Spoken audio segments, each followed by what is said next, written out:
సేవ ప్రారంభ దినాల్లో దాదాపుగా మేము ఇంటర్మీడియట్ చదివే వరకు కూడా చాలా కష్టాలు పడ్డాం. రెండు లేదా రెండు విషయాలుగా నేను మీకు చెప్తాను.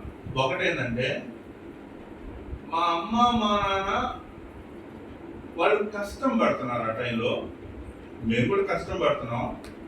కానీ వాళ్ళు దాదాపుగా జీవితాన్ని మంచిగా సంతోషంగా గడపాల్సినటువంటి సమయంలో కష్టాలు పడుతున్నారు.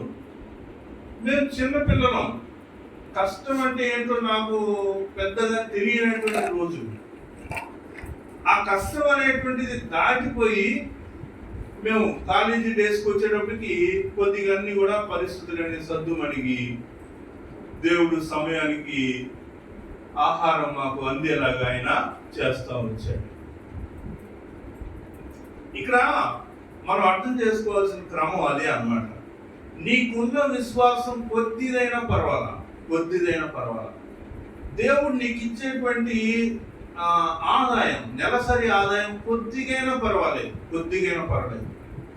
నీకు పెద్ద సమస్య ఉంది, నీకు పెద్ద ఖర్చు అనేటువంటిది ఉంది, పెద్ద అప్పు అనేటువంటిది ఉంది, నువ్వు తీర్చలేనటువంటి ఒక పెద్ద సమస్య అనేటువంటిది ఎదురుగా ఉంది.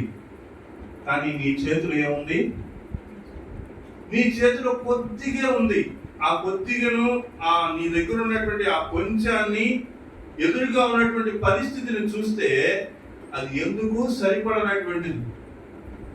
ఆ సమయంలో ఆ చిన్నవాడు ఏం చేశాడంటే ఆ రొట్టెను ప్రభువుకి ఇచ్చాడు. అమ్మా, మీరు ఈ లాజిక్ మీరు అర్థం చేసుకోవాలి. నా దగ్గరే ఉంచుకుంటే 5 రొట్టెలు 2 చేపలు ఎన్ని అవుతాయి చెప్పండి? నా దగ్గరే ఉంచుకుంటే 5 రొట్టెలు 2 చేపలు ఎన్ని అవుతాయి? అన్నీ ఉంటాయి, ఎక్కువ అవ్వవు, తింటే అవి కూడా అయిపోతాయి. కానీ అవి ఎవరి చేతిలోకి వచ్చినాయి అంటే ప్రభు చేతిలోకి వచ్చినాయి. అవి ఎక్కడికి తేబడ్డాయి చెప్పండి? ప్రభు చేతిలోకి వచ్చినాయి. ప్రభు చేతిలోకి వస్తే ఆయన ఏం చేస్తాడు?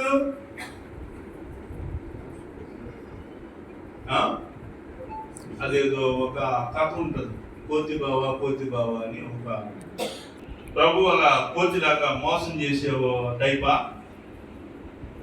అదే ఇక్కడ 5,000 మందికి ఆహారం పంచి పెట్టడం వెనుక ఉన్నటువంటి ఆ లాజిక్, ఆ ఫార్ములా ఏంటి అంటే, తనకున్న చిన్న అమౌంట్ అయినా ఎక్కడ పెట్టాడు ఆ చిన్న బాబు, చిన్నవాడు అవి తీసుకుని ప్రభు దగ్గర పెట్టాడు.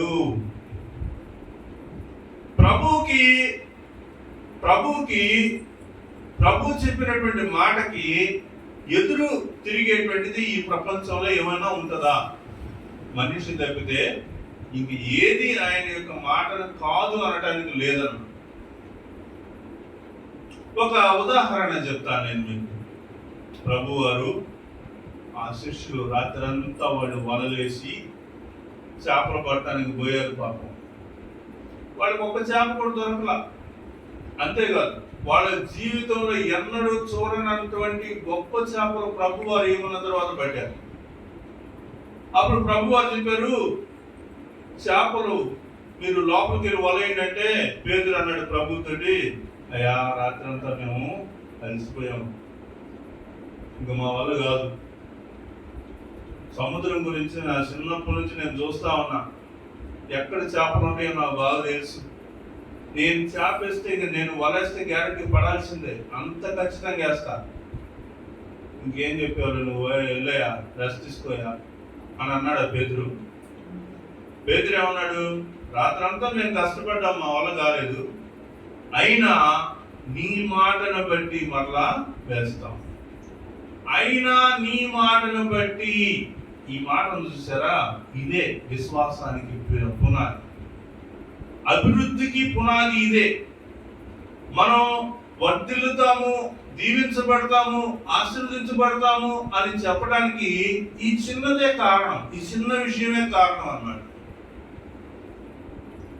అయితే మనం ఏం చేస్తున్నామంటే ఆ చిన్న విషయంలో తప్పిపోతున్నాం. కాబట్టి మనం దీవెనను పొందుకోలేకపోతా ఉన్నాం అన్నమాట. కాబట్టి ప్రభు వారు చెప్పినట్టుగానే వలలు వేసినప్పుడు పేతురు తన యొక్క జీవితంలో ఎప్పుడూ చూడనటువంటి అంత పెద్ద చేపలు ఆ రోజు పడింది. పేతురు తన యొక్క సహోదరులు, ఆ జాలర్లు, మత్స్యకారులు ఎవరెవరైతే ఉన్నారో వాళ్ళు ఆ గలిలయలో వాళ్ళు ఎక్కడైతే మరి అక్కడ ఆ చేపలు పట్టడానికి వెళ్ళారో ఎప్పుడు వెళ్ళినా కానీ వాళ్ళకి అంత పెద్ద చేపలు పడలేదు. ఇక్కడ ఈ సాదృశ్యాన్ని మీరు అర్థం చేసుకోవాలి. 5 రొట్టెలు 2 చేపలైంది. 5,000 మందికి పంచడం వెనుకున్నటువంటి రహస్యం ఏంటి? రాత్రంతా శ్రమ పడినా పడనటువంటి చేప ప్రభు అని చెప్పిన మాటను బట్టి పడటం ఏంటి? ఇంకొక ఉదాహరణ మీకు గుర్తు చేయాలనుకుంటే, రాజుల మొదటి గ్రంథం 17వ అధ్యాయం 8 నుంచి 16 వరకు అక్కడ సారిపోతు విధవరాలను మనం చూస్తాం. అది ఇంకా మరి గడ్డు పరిస్థితి అన్నమాట. ఇవన్నీ ఒక ఎత్తు అయితే అది మరీ గడ్డు పరిస్థితి. ఏంటంటే కరువు భయంకరంగా ఉంది. అందరి గృహాల్లో అంతా అయిపోయింది, ఫుడ్ లేదు, ఎక్కడ లేదు. ఇంక ఈ యొక్క విధవరాలు తన యొక్క కుమారుడు ఏం చేయాలనుకున్నారు? ఆ లాస్ట్ రొట్టె తిని చచ్చిపోవాలనుకున్నారు. ఆ లాస్ట్ టైంలో ప్రవక్త తన దగ్గరికి రాబడ్డాడు. ఆ ప్రవక్త చెప్తున్నటువంటి మాట ఏంటంటే, నువ్వు ఏదైనా ఒక రొట్టె చేసుకొని తింటే ముందు నాకు ఒక చిన్న అప్పం తయారు చేసి ఇవ్వమంటున్నాడు. వాళ్ళు ఏ స్టేట్లో ఉన్నారు, ఏ స్థితిలో ఉన్నారు చెప్పండి? విశ్వాసం లేదు, అయిపోయింది. ఎందుకంటే కరువు తాండవిస్తుంది కదా. మనం ఉల్లిపాయల రేటు పెరిగితే గందరగోళం అయిపోతున్నాం, టమాటా రేటు పెరిగితే గందరగోళం అవుతుంది. ఇక్కడ సారిపోతు విధవరాలు పరిస్థితిలోకి వచ్చినప్పుడు అయితే అలాంటి పరిస్థితులు ఇంకా మన దేశంలో మనకి ఇంకా రాలేదు. మరి అక్కడ చెప్పినప్పుడు ఆ స్త్రీ ఏం చెప్పొచ్చు అంటే, నేను, నా పిల్లవాడు, నా కుమారుడు చివరిగా ఉన్నటువంటి ఆ రొట్టె తిని చచ్చిపోవాలనుకుంటున్నాం, ఇక మాకు ఆహారం లేదు. ఈ టైంలో నువ్వు వచ్చి నాకు మొదట కొద్దిగా పెట్టమంటున్నావు. నువ్వెంత స్వార్థపరుడివి, నువ్వెంత క్రూరుడివి. మాకే లేక మేము చూస్తుంటే మధ్యలో నువ్వు వచ్చి నాకు పెట్టమంటున్నావు, ఎంత నీతి లేని వాడివి అని అనొచ్చు. ఆ స్త్రీ అనొచ్చా లేదా? అనొచ్చు. కానీ ఆ స్త్రీతోటి ఏం చెప్పాడంటే, నేను అదంతా చదవలేను కాబట్టి 3 మాటలు చెప్పినాడు. ఏమన్నాడంటే, భయపడొద్దు అన్నాడు. ఏమన్నాడు చెప్పండి? భయపడొద్దు అన్నాడు. మీరు కావాలంటే ఆ వచ్చిన తర్వాత చదువుకోండి. భయపడొద్దు అన్నాడు. ఆ భయపడొద్దు అన్నటువంటి మాట తర్వాత ఒక రొట్టె చేసి, ఒక అప్పము చేసి ఆ ప్రవక్తకు ఆ స్త్రీ ఇచ్చింది. ఆ తర్వాత జరిగిన విషయాలు ఏంటంటే, ఆ ఇంట్లో పిండి తక్కువ కాలేదు, నూనె అయిపోలేదు. పిండి తక్కువ కాలేదు, నూనె అయిపోలేదు. ఎప్పుడు దాకా అయిపోలేదు? కరువు తీరిన దాకా అయిపోలేదు. ఏమా ఇక్కడ మనం ఎవరు అంటే, మన దగ్గర ఏమున్నాయి అంటే చెప్పండి, మన దగ్గర ఏమున్నాయి చెప్పండి? ఏమున్నాయి మన దగ్గర చెప్పండి? మన దగ్గర ఏమున్నాయి? 5 రొట్టెలు 2 చేపలు ఉన్నాయి. అర్థమైందా? మన దగ్గర ఏమున్నాయి చెప్పండి? 5 రొట్టెలు. మీ దగ్గరైనా నా దగ్గరైనా మనందరి దగ్గర ఏమున్నాయి? 5 రొట్టెలు 2 చేపలు ఉన్నాయి. కానీ దీవించబడట్లా. అయ్యేమవట్లేదు. 5 రొట్టెలు తినేస్తున్నాం, 2 చేపలు తినేస్తున్నాం, నిద్రపోతున్నాం, తెల్లారిపోతే నీకు దేవుడి బట్టి మనకు 5 చేపలు 2 రొట్టెలు ఇస్తున్నాడు. కానీ ఈ డెవలప్ అవ్వట్లా. ఈ అంతకాలం పెట్టినే ఉంటున్నాయి. నెల ఆఖరికి వచ్చినప్పటికి ఖర్చులు తీరిపోయితే ఇంకా అప్పులు మిగులుతుంది. లాస్ట్ వారానికి వచ్చేటప్పటికి మరలా మనం వేరే వాళ్ళని డబ్బులు అడగాల్సిన పరిస్థితులు వస్తూ ఉన్నాయి. ఈ పరిస్థితుల నుంచి బయటపడాలంటే ఏం చేయాలి చెప్పండి? ఏం చేయాలి చెప్పండి? అవి ప్రభు చేతిలో పెట్టాలా? అవి ఎక్కడ పెట్టాలా? ప్రభు చేతిలో పెట్టాలా? నేను చెప్పే మాటలు మీరు ఎట్లా అర్థం చేసుకోవాలో తెలుసా? ఏందబ్బా ఈరోజు ఎందుకు ఇవ్వాలి ప్రభుకి? ఆయన ఏం చేస్తాడు? మనం చూసిన సందర్భాలు ఏ సందర్భమైనా చూడండి, ప్రభు ఏం చేస్తాడు? దీవిస్తాడు, మల్టిప్లై చేస్తాడు. అంతే. దేవుడు దీవెన అనేటువంటి విషయానికి దేవుడు గుర్తుపెట్టుకోండి. ఇప్పుడు మీకు అర్థమై ఉండదు రొట్టెలు ఎట్టొచ్చినాయో, తర్వాత చేపలు ఎట్టొచ్చినాయో. తర్వాత ఇంకేమన్నాడంటే